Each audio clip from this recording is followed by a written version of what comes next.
음악, 미술, 영화, 역사를 아우르는 인문학의 향연, 최대봉의 낭만에 대하여.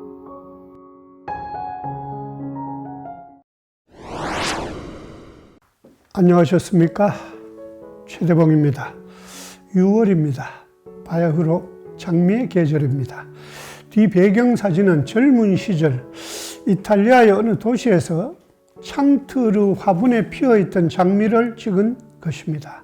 그 고풍스러운 창틀에 붉은 장미가 아주 인상적이어서 나중에 집을 짓는다면 꼭 창틀에 화분대를 만들어 장미 화분을 놓아야겠다고 마음 먹었었는데 그 결심을 반만 이루었습니다. 창틀 위로 꽃을 피우도록 아예 장미나무를 창 밑에 심어버렸더니 이렇게 창에 비친 소나무 그림자를 배경으로 썩 어울리게 피었습니다. 어릴 적 내가 다니던 초등학교의 후문 앞에는 그 시절에는 보기가 흔치 않던 2층 양옥집이 있었는데 그 집 담장 너머로 빨갛게 늘어져 있던 장미는 내가 범접할 수 없는 화려하고 아름다운 세상의 경계 표시 같은 것이었습니다. 2층 테라스에 서늘하게 나타나는 하얀 드레스의 소녀는 없었지만 어디선가 가끔은 청아한 피아노 소리가 들리는 듯은 했고 담장 위에 빨간 장미만으로도 내게는 어떤 아름다운 세상에 대한 환상을 불러일으키기에 충분했었습니다. 최대봉의 낭만에 대하여 46번째 이야기, 장미 그 순수한 모순, 시작해 보겠습니다. 장미여, 오 순수한 모순이여, 겹겹이 쌓인 눈꺼풀 아래 누구의 잠도 아닌 기쁨이여. 독일의 시인 라이너 마리아 릴케의 묘비명에 새겨져 있는 그의 시입니다. 옛날에 영국의 프로그레시브 락 밴드 킹 크림슨의 에피탑라는 노래가 있었죠. 에피탑, 묘비명이라는 뜻이죠. Confusion will be my epitaph. 그들은 그들의 묘비명에 confusion, 혼란이라고 새겨 넣을 거라고 노래했습니다. 한 번쯤 내 묘비명에 뭐라고 쓸까를 생각해 보신 적 있으십니까? 버나드 쇼의 묘비명이 아주 유명하죠. I knew if I stayed around long enough, something like this would happen. 우물쭈물 하다가 내 이럴 줄 알았지. 버나드 쇼다운 묘비명입니다. 해밍웨이의 비석에는 이렇게 써 있다는군요. Sorry for not rising. 일어나지 못해 미안합니다. 벌떡 일어나서 손님을 맞아야 되는데 누워 있어서 아주 실례라는 말이죠. 자, 다시 릴케의 장미로 돌아갑시다. 릴케는 아마도 장미에 관한 가장 많은 시를 쓴 시인일 것입니다. 실제의 삶에서도 그는 가는 곳마다 아름다운 장미 정원을 정성스레 가꾸었다고 합니다. 마지막 몇 해를 보내던 시골의 작은 성으로 찾아온 코카서스 출신의 한 이집트 미인에게 바칠 장미를 꺾다가 가시에 찔려 덧난 파상풍으로 고생하다 세상을 뜹니다. 사실 그가 백혈병을 앓고 있기도 했었습니다. 그가 죽기 전 자신의 묘비명에 써달라고 유언처럼 남긴 것이 바로 그 시였습니다. 그가 말한 장미의 순수한 모순이란 무엇이었을까요?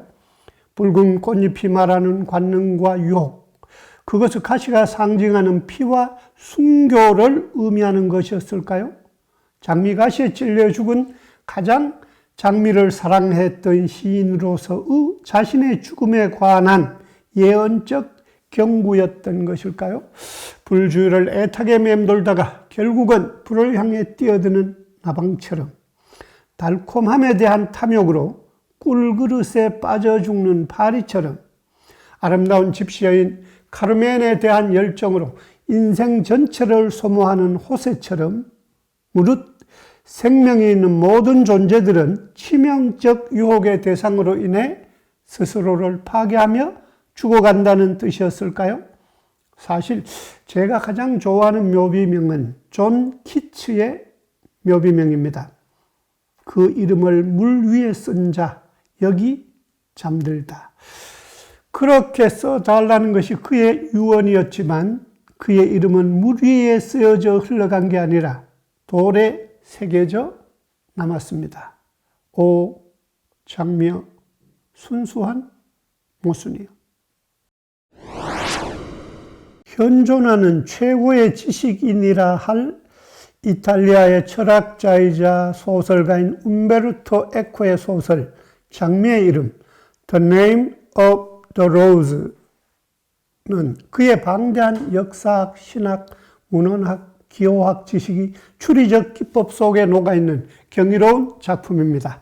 중세의 어느 수도원에서 벌어진 연쇄 살인사건을 조사하기 위해 교황청에서 파견된 윌리엄 신부와 젊은 수사 아소의 이야기인데 명탐정 셜록 홈즈와 그를 돕는 왓슨을 차용한 설정인 듯 합니다. 그런데 그 소설 어디에도 장미는 등장하지 않습니다. 에코가 의미하는 장미는 무엇이었을까요? 11세기 페르시아의 시인 오마르 하이암의 시입니다. 아침은 항상 천송이의 장미를 피어나게 한다고 그대는 말하지만 어제의 장미는 어디로 갔을까? 이 대목에서 러시아의 국민가수 잔나 비첵스카야의 그 옛날의 장미들을 들려드려야 되는데 음질이 괜찮은 음원을 도저히 구하지 못해 유감입니다. 움베르토 에코의 장미는 세상의 어떤 절대적 진리나 권세도 시간의 흐름 속에서는 영원하지 않다는 것이었을지도 모르고 젊은 수사 아소가 빵을 얻기 위해 수도원의 사제들에게 몸을 맡기는 아름다운 마을 여인과 보낸 하룻밤의 짧은 환락을 의미할지도 모릅니다. 7, 80년대의 라디오 음악 방송에서 가장 많이 흘러나오던 노래 중에 하나가 마리 오스몬드의 종이장미, Paper Roses 였습니다. I realize the way you are deceiving me. With tender looks, the I mistook for love. 당신의 눈이 날 속이고 있다는 걸 알아요. 날 사랑으로 착각하게 만든 당신의 달콤한 표정도요. Paper roses, paper roses. 당신의 사랑은 종이 장미였어요. 시들지는 않지만 향기가 없는 종이 장미는 진실하지 못한 사랑을 의미합니다. 그래서 진짜로 아름다운 것들은 소멸을 전제로 해서 존재하는 것입니다. 오 장미여 순수한 모순이여. 앰브로스 비어스는 그의 재기 넘치는 책 악마의 사전에서 장미를 스컹크라고 풀이하고 있습니다. 그 향기로운 장미를 냄새 고약한 스컹크라니요. 그 풀이는 이렇습니다. 셰익스피어가 몽테규가와 캐퓰렛가라는 이름의 두 가문의 불화 때문에 사랑을 이루지 못해 애태우는 줄리엣의 입을 빌려 말하고 있습니다. 로미오, 오 로미오, why are you Romeo? 로미오, 왜 하필 당신은 로미오인가요? What's in a name? 그깟 이름이란 게 뭔가요? The rich we call a rose by any other name would smell as sweet. 장미는 다른 이름으로 불리어도 그 향기는 같은 것을. 로미오를 다른 가문의 이름으로 불러도 그대로의 로미오고 장미를 스컹크라고 불러도 그 향기는 같다는 아주 재미난 풀입니다. 심수봉의 백만송이 장미는 원래 러시아 가수 알라 푸가체바가 부른 노래입니다. 원곡의 내용은 이렇습니다. 한 가난한 무명 화가가 유명한 여배우를 짝사랑해서 자기가 가진 것 전부를 팔아서 100만 송이 장미를 사다가 그녀가 묵고 있는 호텔 테라스와 앞 광장에 뿌려 놓습니다. 아침에 일어나 발코니로 나온 아름다운 여배우는 자신을 사랑하는 백만장자가 아마 뿌려놓은 것일 거라고 짐작하며 달콤한 환상에 사로잡힙니다. 그 발코니 밑에서 창백한 낯빛의 가난한 화가가 연정의 몸을 떨며 초라하게 서 있는 줄도 모르고, 오 장미여 순수한 모순이여. 최대봉의 낭만에 대하여 였습니다.